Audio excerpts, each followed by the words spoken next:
Saludos a todos los amigos televidentes de Sondeo, un programa de peso para un público que piensa. Nuestro productor, director y fundador, Luis Encarnación Pimentel, se repone de una ligera intervención quirúrgica que fue exitosa, sumamente exitosa. El hombre está mejor que nunca, pero está reponiéndose, se está tomando un descansito recomendable. Y nada, está tranquilo en su casa, aunque debo comunicarle a Luis que yo en función de embajador hablé con Carlos Nina Gómez y le dije que él estaba haciéndose una intervención quirúrgica y le envié el mensaje por segunda vez de que lo desbloqueara aquello y me dijo Nina Gómez que está cerrado, que aunque sea lo que sea, está bloqueado, que sigue bloqueado.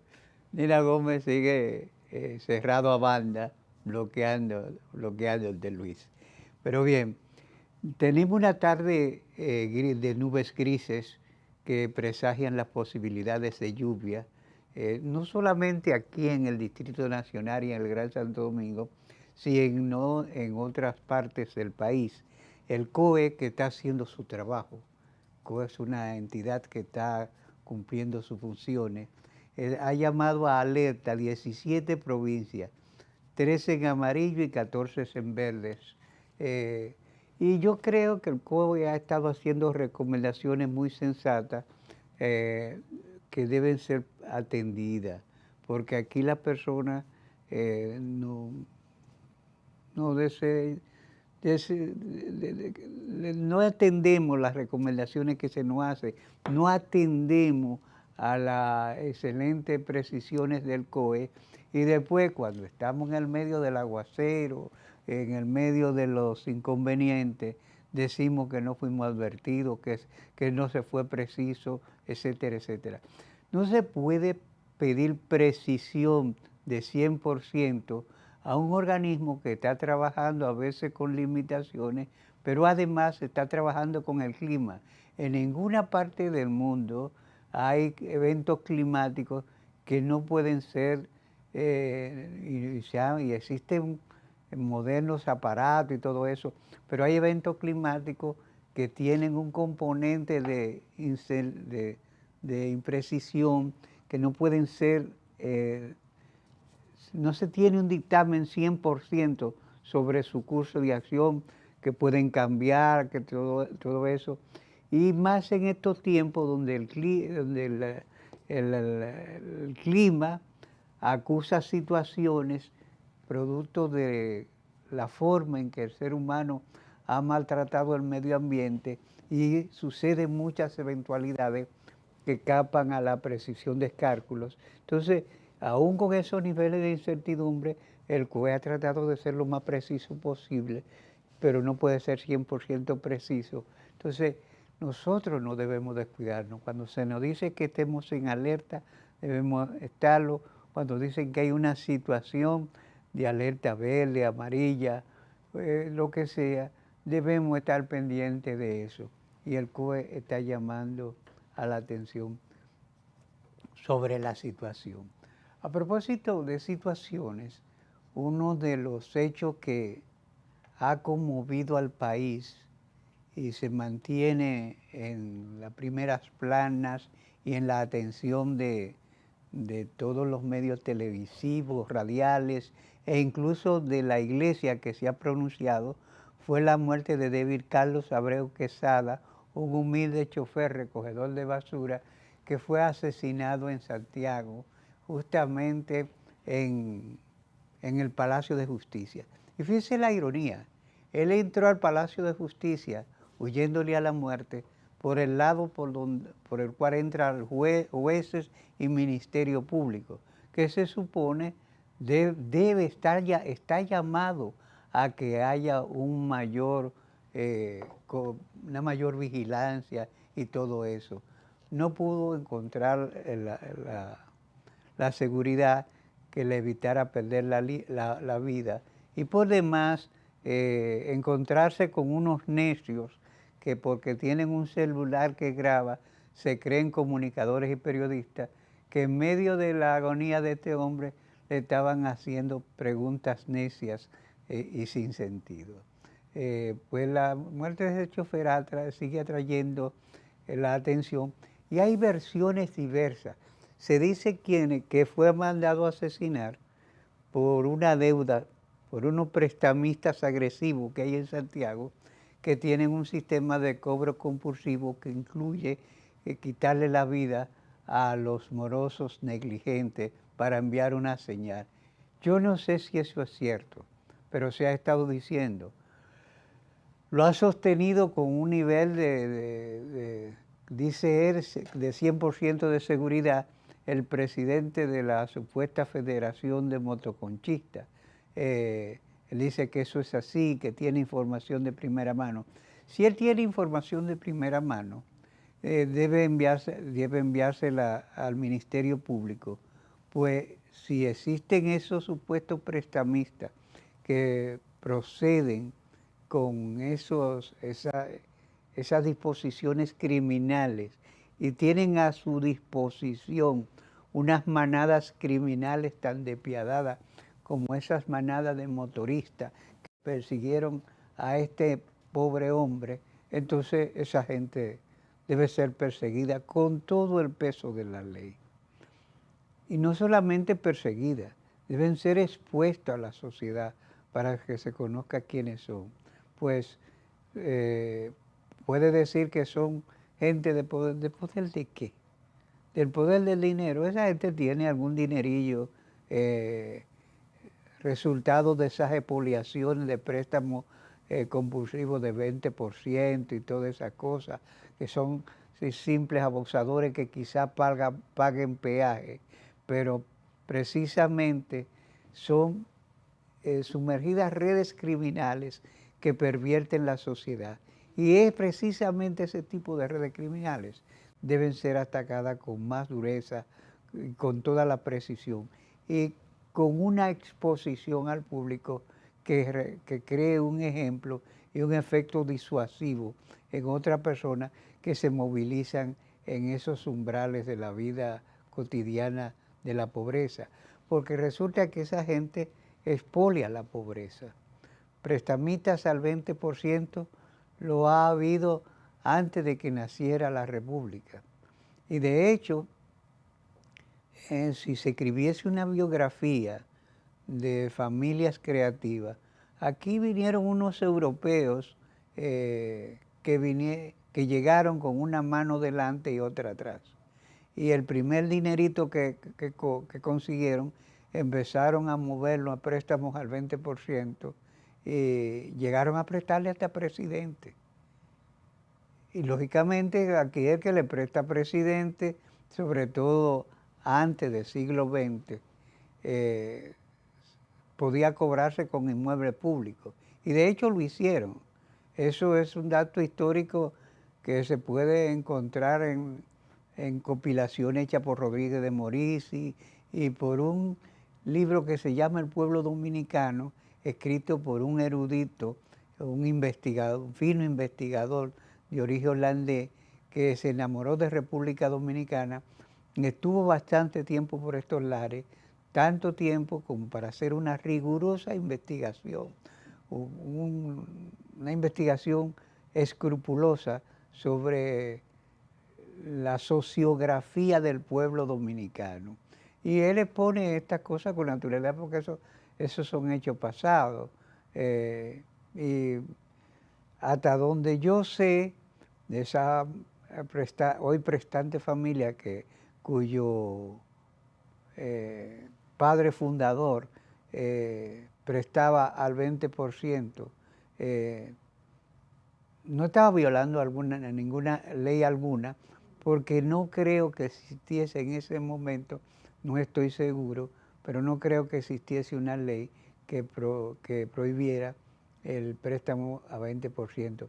Y si de hecho el mismo presidente de la República, tomaba sus prestamitos de vez en cuando, pues lo hicieron en lícitos, lo que se llama lícito negocio. Lo que estoy diciendo es que la práctica es vieja, pero con el tiempo se han registrado situaciones que son lastimosas para la estructura social, sobre todo esa gente que expolia a las familias más empobrecidas con préstamos al 20%.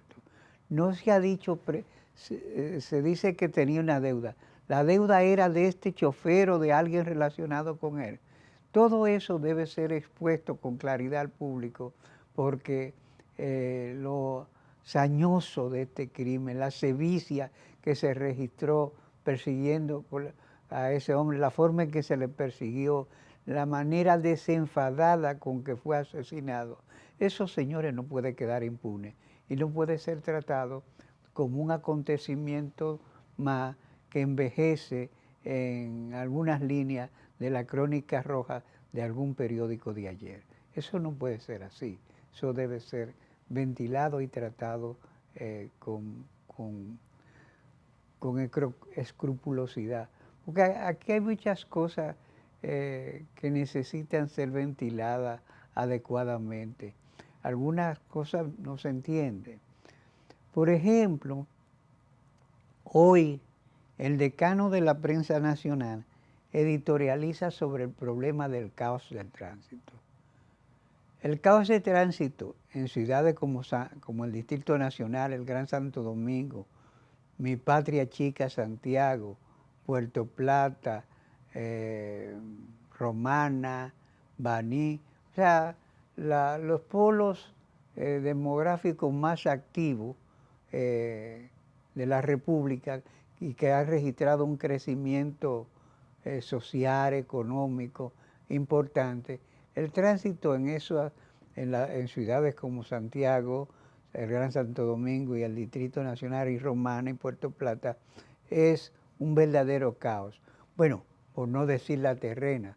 La terrena es un pandemonio que yo creo que eso hay que ponerle atención especial, porque como decía una turista francesa, me llamó la atención que esta turista francesa que dice que ella vino de vacaciones y se ha quedado en la terrena. Y cuando ella decidió quedarse, y ya tiene varios años aquí, sintió que la terrena era el paraíso que ella no estaba buscando, pero que encontró para su satisfacción. Y dice que la terrena es un paraíso que está amenazado o que ya casi se ha convertido en un polo infernal, que dice ella que debe ser salvado. Bueno, eso es así, ¿no? Y es peor en tiempo del largo feriado de Semana Santa. Por lo cual yo creo que ese polo turístico atractivo, porque tiene las mejores y más envidiables playas, debe ser atendido de manera especial, debe ser sometido a un rediseño urbano radical y total. Bueno, y eso no sería novedad. En una administración de finales de los 70, creo, administración de gobierno finalizando los 70, creo que fue finalizando los 70, Samaná fue sometida a un reordenamiento urbano total. Y aunque en ese momento mucha gente se negó a apreciar los elementos de ese ejercicio, el ejercicio acusaba elementos a ser atendible. Que si hubiese sido atendible como debiera ser, quizás se pudo hacer mejor. Porque aquí hay un defecto, y es que la oposición al gobierno de turno se cierra a banda, y todo lo que hace el gobierno lo niega, lo ataca despiadadamente y trata de ridiculizarlo. Obviamente, el gobierno de turno, cuando estuvo en la oposición, fue nada racional y también atacaba despiadadamente y a veces sin fundamento alguno proyectos gubernamentales importantes. Y eso pasó cuando decía yo los otros días, cuando un patriota, un hombre bueno y decente como Ángel Miolán, y que conocía la experiencia de otros países porque se pasó décadas las décadas más importantes de su vida la pasó en el exilio, sugirió la potencialidad de que tenía el turismo dominicano. Su exposición en ese momento no fue racionalizada, sino que fue ridiculizada con todos los impulsos que se puedan imaginar. Es esto, en la vida republicana nuestro, este tipo de actitudes, de negaciones absolutas y ridiculizantes, ha hecho que el debate público dominicano esté no solamente emponzoñado y intoxicado, sino que se ausenten de él, las racionalidades que haría un ejercicio del debate, un ejercicio equilibrado, y la posibilidad de que se aporten ideas nuevas, distintas a la que tiene quien inicia el proyecto. Pasó con esos planteos de don Ángel Milán, pasó con lo que fue un diseño urbano importante en la capital dominicana, pues la construcción de 2 puentes en el 65, estamos a 50 años, cuando se produjo la guerra de abril, solamente había un puente que unía la parte que hoy se llama Gran Santo Domingo con esta parte. Un solo puente, después se hicieron 2 puentes más, y esto supuso la apertura de otras avenidas, la construcción después, ya en los años 80, de la avenida Quinto Centenario, pero antes de eso la 27 de febrero, la avenida Luperón. A todo eso se opuso la construcción del Teatro Nacional, a todo eso se opuso la oposición de entonces, y rabiosa fue la oposición, como lo decíamos la última vez, al metro. Pero el metro, que es una solución, es una de las potenciales soluciones al caos del tránsito, que es el tema que estamos abordando. El caos del tránsito, tenemos un tránsito caótico que está así convirtiendo las metrópolis de nuestro país en espacios salvajes y prácticamente inhabitables, porque en hora pico, como las 7, de 7 a 9 y de 5 a 7, lo que los anglosajones acostumbran a llamar rush hour, a esa hora no se puede transitar por ningún sitio. Se gasta mucho combustible, todo eso, se pierde mucho tiempo. En definitiva, toda una situación que no solamente perjudican a la persona individual, sino que perjudican y trastornan la vida pública global. Pues bien, hay caos en el tránsito. Y la primera plana del decano de la prensa nacional dice que el Intran, el Instituto para la Regulación, que es encargado de regular el transporte, dice que el caos es debido al incumplimiento de la ley. Cuando yo he leído esto, me he acordado de un merengue de Johnny Ventura que decía que en este país suceden cositas y cosas. Porque imagínense ustedes, el encargado de hacer cumplir la ley dice que el caos se debe al incumplimiento de la ley. Es decir, estoy reconociendo, el titular que da el decano de la prensa nacional debió cambiarse. El Intran reconoce que no está cumpliendo sus funciones. Eso es lo que se está diciendo. Porque decir que el caos se debe al incumplimiento de la ley, que el Intran dice que el caos en el tránsito se debe al incumplimiento de la ley, es decir, que el Intran está reconociendo que no cumple las tareas para las cuales fue creado. Y eso queda en evidencia. Tenemos una cultura del incumplimiento de la ley.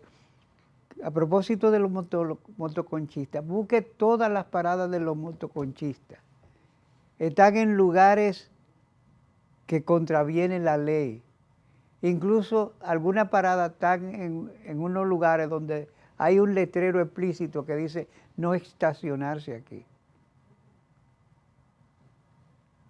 Y las autoridades nunca han hecho nada, nunca han iniciado batidas, no han hecho nada, nada para ese cumplimiento de la ley.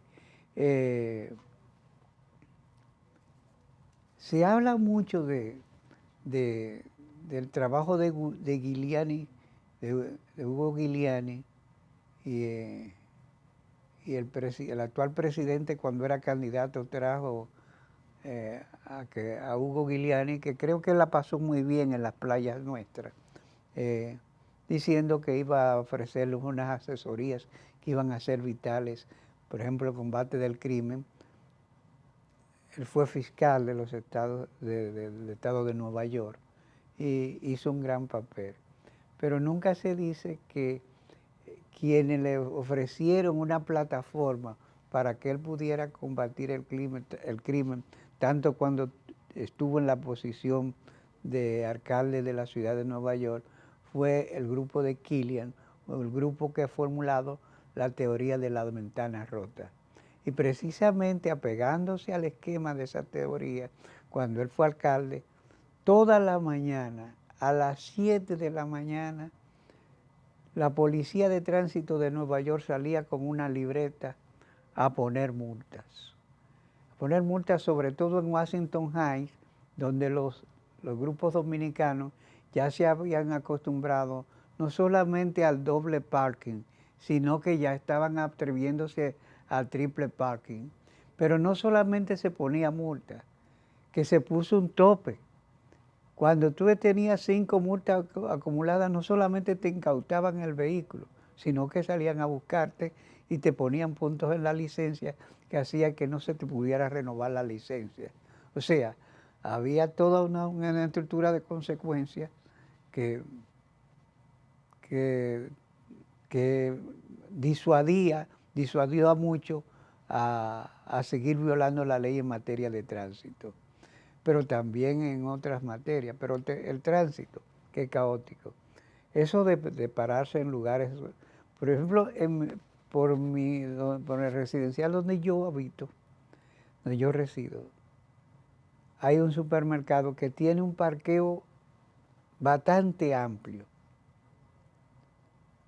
cómodo, pero la mayoría de personas deciden parquearse fuera en la calle, en un lugar prohibido por la ley, donde hay incluso letrero que dice no estacionarse aquí. Entonces, yo lo que haría es parar un policía de tránsito por un periodo no menor a 10 años, porque aquí hay que establecer conducta. Yo recuerdo cuando yo llegué a la capital, la ley de tránsito nuestra dice que creo que son a 25 metros de la esquina, tú no te puedes parar a coger pasajeros. Todavía en 1970 esa ley se cumplía aquí, porque yo recuerdo haberme parado en un sitio a querer coger un vehículo público y los vehículos no se paraban, yo no sabía por qué, hasta que un chofer se paró un poco más distante, me hizo señas que fuera y cuando yo me monté me dijo, ahí no se puede coger pasajeros. Okay. Ahora los choferes de carro público se paran a coger pasajeros debajo de los semáforos, no a 75 en la misma esquina, no a 75 metros en la misma esquina, donde le da su santa gana, los guagüeros se paran en el medio de la calle a desmontar y a tomar pasajeros, o sea, sin ninguna consecuencia. El caos, denunciar el caos no tiene sentido cuando se han establecido los mecanismos legales para combatirlo y existe, se supone, una fuerza organizada que tiene como función combatir esa situación. Pero lo que hace el Intran es denunciarlo. Realmente es patético y el ciudadano que paga sus impuestos, como es mi caso, y muchos otros como yo, se siente burlado cuando oye estas situaciones. Vamos a irnos a la primera pausa y regresamos en breve.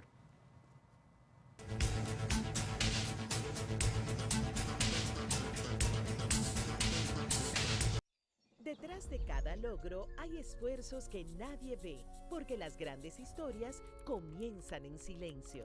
Ronnie soñaba con modernizar la agricultura. Hoy, cada vuelo sobre los campos del Cibao siembra esperanza. Rebeca convirtió miles de horas en melodías que elevan nuestra identidad. Hoy, comparte su talento para que otros encuentren su propia voz. Casey entendió que el futuro no se espera, se programa. Hoy crea soluciones tecnológicas y abre caminos para nuevos talentos. Desde hace 62 años hemos estado junto a quienes no se detienen porque saben que cada esfuerzo cuenta. Banco Popular, 62 años, a tu lado siempre. Cada taza trae con ella el sabor de los mejores deseos. Deseos que se van multiplicando durante el día y nos salen hasta en la taza. Esa taza que nos transmite con su aroma y sabor la buena onda que nos mueve siempre con una sonrisa y que llevamos con nosotros en todo momento. Por eso es que a cada taza de café Santo Domingo siempre le sale ese sabor a lo mejor de lo nuestro.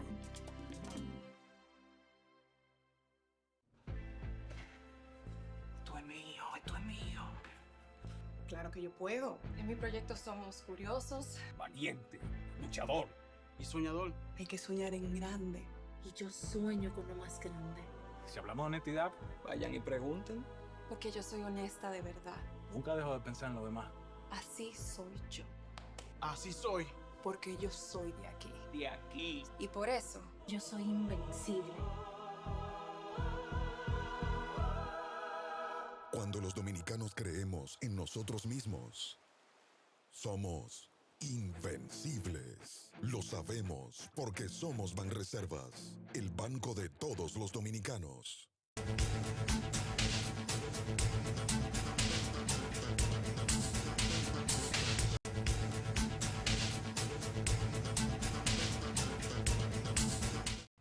Bien, Cali Francesca Guzmán Rochet es una joven santiaguera que tenía 5 años de desaparecida. Sus familiares estuvieron durante un tiempo buscándole y obviamente después de 5 años estaban un poco desalentados. Cali Francesca Guzmán Rochet, una joven santiaguera veinteañera de atributos físicos bastante bella, como son de bella todas las chicas de más de 20 años, parece que decidió transitar un camino que se ve fácil, pero que está cargado de espinas, de amenazas, acechanzas y problemas. Las jornaleras del sexo parecen que pueden ganarse la vida bastante fácil, pero no es así, no es tan fácil. Y después de 5 años, el cadáver de Cali Francesca Guzmán Rochet apareció en un condominio de Sosúa. Sosúa es un lugar paradisíaco, de playas paradisíacas, con microclimas agradables. Ahí está nuestro director, que es ágil, creativo y presuroso, poniéndonos fotos de la extinta jovencita, que, como diría el poeta, estaba llena de gracia como el Ave María, pero alguien decidió crucificar su existencia.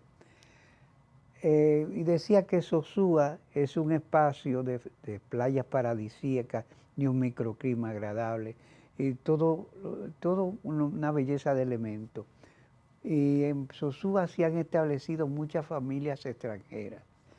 Y hace tiempo que Sosúa es una reproducción ampliada y corregida en sus peores direcciones de esas ciudades que nos narran que nos narra uno de los libros del Pentateuco, Sodoma y Gomorra.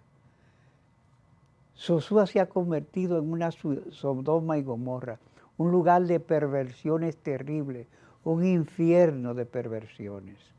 Allí se hace de todo lo que no es bueno. Hay prostitución infantil, pero a alto nivel. Se negocian virginidades. Se trafica con todo tipo de cosas y hay unas villas, unos condominios privados, en uno de los cuales apareció el cadáver de Carly Francesca Guzmán Roché, donde según las han sostenido algunas muchachas que han ejercido el oficio y se le ha hecho entrevista, cuando se entra allí, se entra a un espacio en el cual las leyes dominicanas no se cumplen. Y puede suceder cualquier cosa, quitarle la vida a una de esas muchachas o de esos muchachos, porque la prostitución masculina también se registra allí. Pueden quitarle la vida y pasa nada. Precisamente una chica que le dicen la China de San Pedro de Macorís, con quien dio una entrevista, dice que ella decidió ir a Sosúa a ejercer el oficio y una noche fue contratada por unos alemanes, una fiesta. Ella llegó a una fiesta, lo último que recuerda es que tomó un chocolate y no sabe qué tiempo después, pero ella despertó en una clínica, en un hospital público, bastante magullada, por todos los sitios magullada, por todos los sitios. No vamos a reservarnos detalles.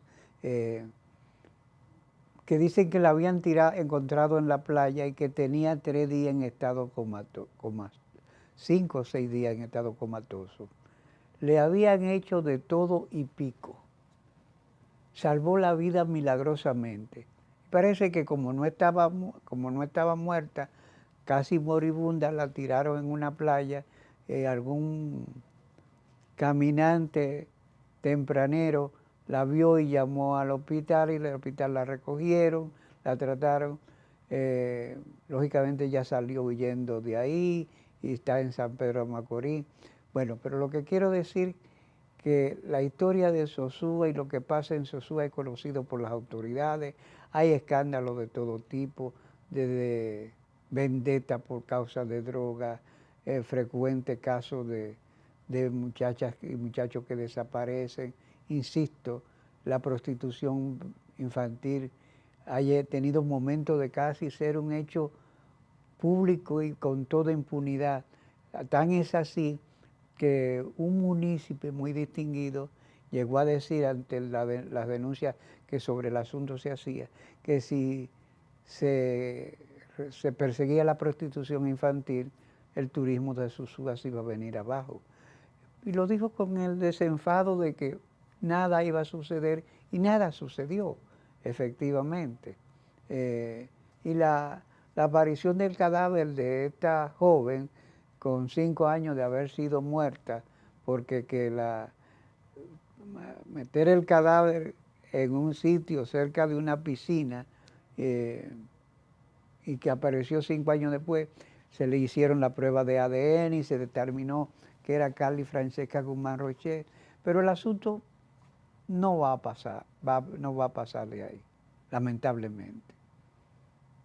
No se le van a poner freno a las prácticas licenciosas, irreprochables, que han hecho de Sosúa un infierno en la tierra. Y tampoco se va a corregir esa cadena de males que pasan en ese municipio. Que dicho sea de paso, en Europa, Estados Unidos se muestran videos en canales para ese tipo y en redes y plataformas que se dedican a esas actividades, mostrando cómo se mueve la prostitución y la vida orgiástica en el municipio de Sosúa. Es lastimoso que esas cosas estén sucediendo pero por esos escabrosos senderos de la vida desviada estamos transitando hace tiempo. Ojalá en algún momento el asunto no sea abordado, y más que abordado, sea encarado con las responsabilidades que se necesitan.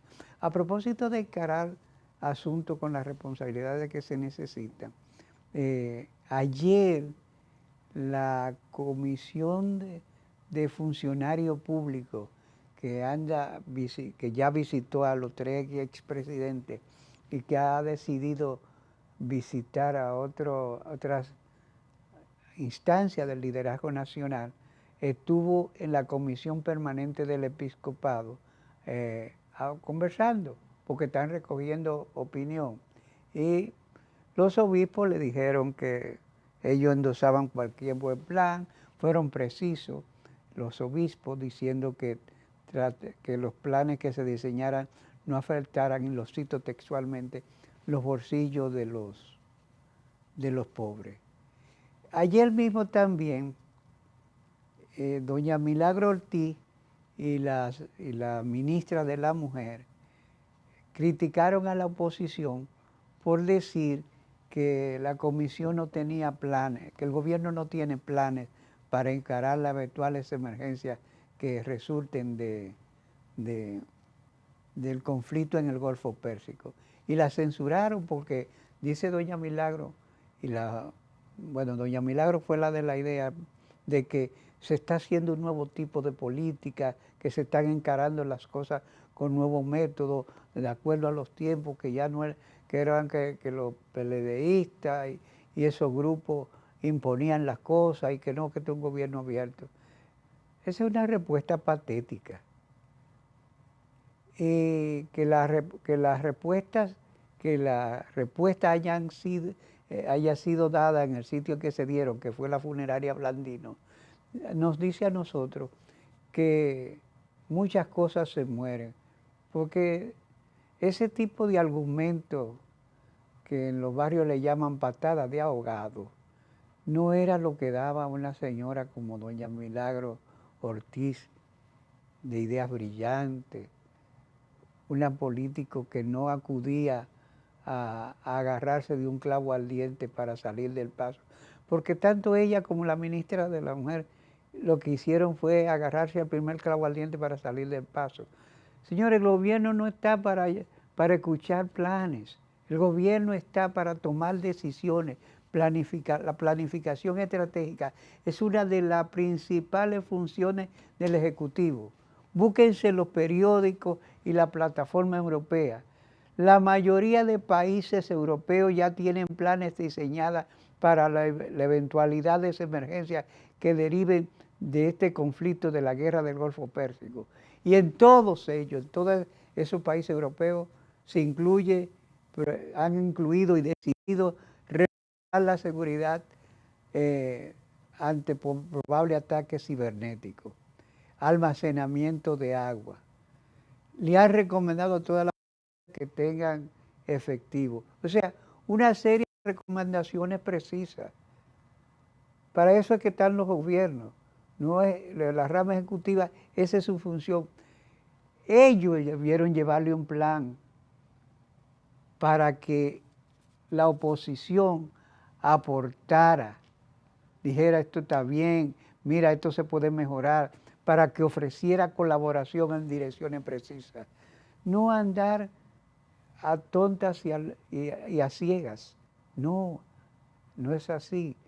Cuando Churchill acudió, y eso insisto, creo que lo dije en el programa pasado, a la Cámara de los Lores, él no fue a pedirle la opinión a los lores, él le llevó un proyecto, un programa el cual debían votar y apoyar. Porque eso es lo que hace la rama ejecutiva, planificar estratégicamente, tomar la dirección de la nación. Entonces, el doctor Leonel Fernández ha dicho que una de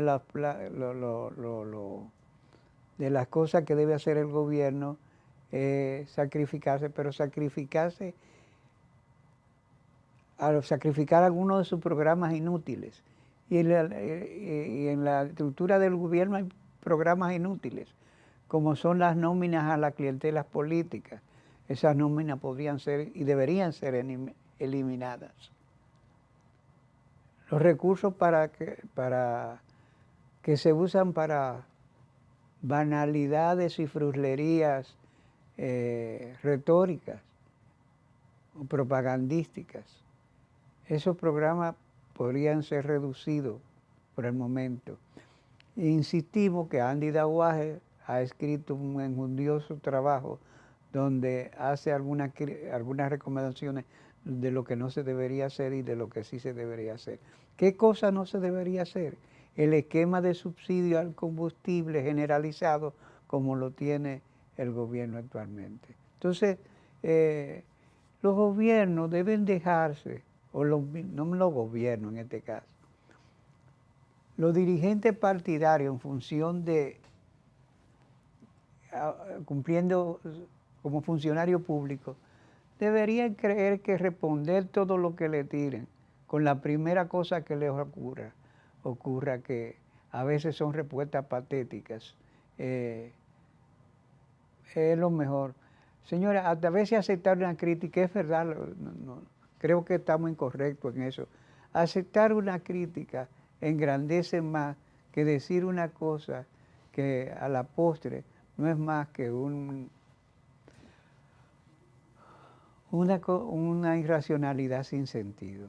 Y yo creo que estamos en tiempos difíciles y que se necesita la mayor racionalidad, la mayor cohesión y coherencia posible. La cohesión es que todos los sectores estemos apoyando medidas racionales, sensatas y bien pensadas que se nos hayan presentado. La cohesión se necesita. Es innecesario, inútil y peligroso funcionario público queriendo desautorizar las reflexiones de la oposición. Y una oposición irracional, que no existe hace tiempo. Este gobierno incluso se ha dicho que esta gestión se ha realizado sin oposición, porque han tenido una oposición bastante light. Yo no he oído la oposición agrediendo al gobierno de manera desaforada. Incluso los primeros ejercicios que parecen ser de oposición se están registrando hoy, cuando he visto una conferencia de prensa de las llamadas organizaciones populares llamando a unas jornadas de huelgarias y de movilizaciones para este fin de semana. No, yo no pienso que sea momento para esas cosas.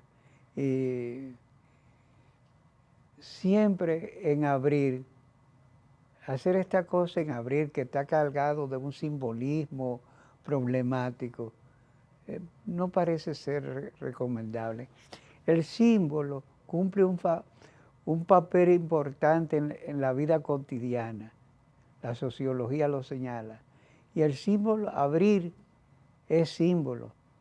No solamente abril del 65, que marcó un parteaguas en la historia política de este país, sino abril del 84, que representó un trauma que dejó sus huellas aún no ventiladas. Entonces, en abril, llamar a jornadas huelgarias, a movilizaciones,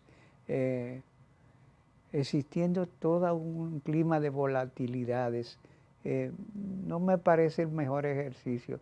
Yo creo que es momento de exigirle al gobierno racionalidad, compostura, que dejemos la chercha, esa respuesta patética sin sentido de querer desechar cualquier crítica y sentirse que no pueden ser criticados. Que el gobierno dé de lado a eso y que todos los sectores nos unamos, pues la guerra del Golfo tiene muchos umbrales de incertidumbre. Los Estados Unidos realmente se han entrampado en un conflicto que ellos creían que podían resolver en 48 horas y ya llevan más de 40 días. Y contando porque los iraníes no quieren negociar, no les interesa la negociación. Y es un conflicto de dimensiones imprevisibles, en el cual es una guerra en la cual Occidente y el líder de Occidente, que es Estados Unidos, no debió meterse. Yo creo que los Estados Unidos han caído en una trampa. Los Estados Unidos no tienen un líder que pueda decirse que visionario, estratégico, responsable y comprometido. Que a propósito, yo recomiendo a nuestros amigos televidentes que lean el último libro que escribió antes de morir Henry Kissinger, que se llama a sí mismo Liderazgo. Cuando uno ve el peso de los líderes que él analiza ahí, el actual inquilino del despacho Oval de la Casa Blanca queda como una figura pálida. Trump es un heredero, un niño rico, guarda fortuna, es imprevisible, y la política del siglo XXI no necesita eso. En fin, vámonos a la última pausa.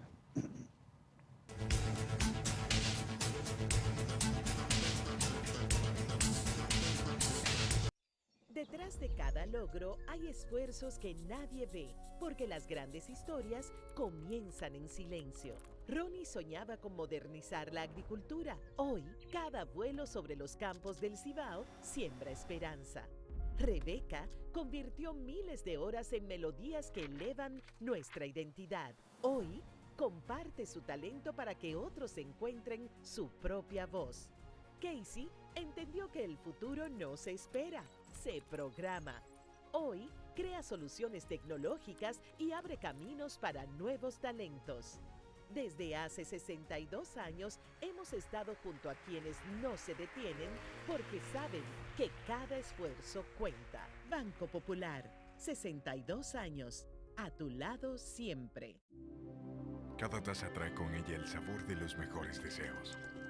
Deseos que se van multiplicando durante el día y nos salen hasta en la taza. Esa taza que nos transmite con su aroma y sabor la buena onda que nos mueve siempre con una sonrisa y que llevamos con nosotros en todo momento. Por eso es que a cada taza de café Santo Domingo siempre le sale ese sabor a lo mejor de lo nuestro.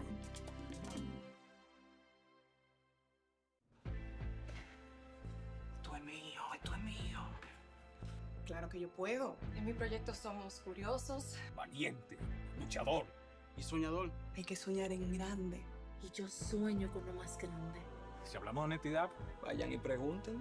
Porque yo soy honesta de verdad. Nunca dejo de pensar en lo demás. Así soy yo. Así soy. Porque yo soy de aquí. De aquí. Y por eso, yo soy invencible. Cuando los dominicanos creemos en nosotros mismos, somos invencibles. Lo sabemos porque somos Banreservas, el banco de todos los dominicanos.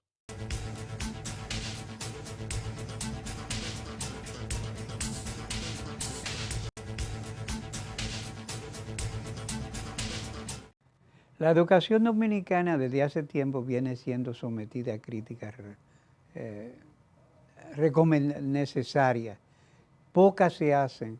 La educación dominicana ha colapsado, la escuela atraviesa sus peores momentos, hay violencia escolar, los alumnos no respetan a los maestros. Y hay que preguntarse si los maestros se han ganado el respeto de los alumnos y si están cumpliendo sus funciones. Hay muchas interrogantes sobre las desgracias de la educación dominicana que van desde desastres estructurales y materiales, como son condiciones de las escuelas, hasta la calidad de los maestros y la capacidad de los estudiantes. Y sobre todo, en los últimos años, la gran cantidad de dinero que se está botando por las alcantarillas, financiando un sistema educativo disfuncional y desastroso. Se entusiasmaron por el 4% con muchísimas emotividades, porque nosotros somos emotivos. La cosa que parece, no todo lo que parece bueno es correcto, ni todo lo que es correcto parece bueno. Entonces, parecía muy bueno, y de hecho parecía muy bueno, pero no era racional. Y en este programa eso se dijo más de una vez, y trajimos expertos, planificadores, que explicaron eso. Y caro pagó el doctor Leonel Fernández cuando dijo que había que pensar si era pertinente en este momento. Y él se refería al momento histórico, a la coyuntura en curso. En este momento, meter toda esa cantidad de dinero en educación. Su experiencia de estadista le decía que se iba a desperdiciar, como se ha hecho, una gran cantidad de dinero. Y digo esto porque ayer y antes de ayer se interrumpió el proceso de evaluación del desempeño docente. Eso fue interrumpido. ¿Y por qué se interrumpió? Todos los maestros, el primer grupo de maestros que se evaluaron, reprobaron aparatosamente. Claro, no se dijo que fue por incapacidad de los maestros, sino que se ha culpado al Ministerio de Educación, diciendo que le dio poco tiempo, apenas 1 hora para realizar un examen, y que ese poco tiempo es lo que explica el magro desempeño de los docentes en una evaluación. Realmente los docentes nuestros, no solamente de nuestros, hasta los mexicanos, donde México anda manga por hombro, México está en el naufragio hace décadas, se están negando a ser evaluados y necesitan ser evaluados. Una de las primeras líneas críticas de la situación de la educación dominicana debe ser el Magisterio Nacional. Entonces, dicen que solamente van a ser evaluados si se le pone 2 horas para el examen que van a realizar. No sé si andan las cosas por ahí, pero yo creo que esto debe ser observado. ¿Qué exactamente lo que está pasando con la evaluación del desempeño docente? Como siempre, el sindicato ha sido rápido y avispado en salir a defender a sus miembros, que a veces hacen cosas que no son defendibles, y el ministerio ha guardado silencio. No sé qué pasa por allí, no sé qué está ocurriendo.